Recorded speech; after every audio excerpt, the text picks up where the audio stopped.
Mahirap lumaki na hindi kumpleto ang pamilya. Pero ito na ngayon yung kadalasang nangyayari sa mundo.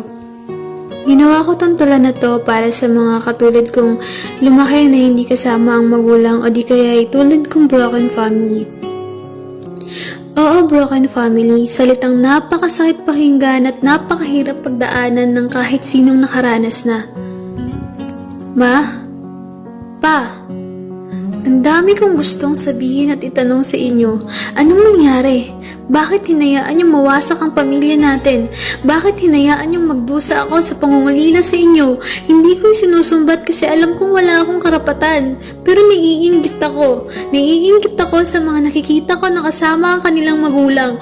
Samantalang ako kahit kailan hindi ko man lang naranasan.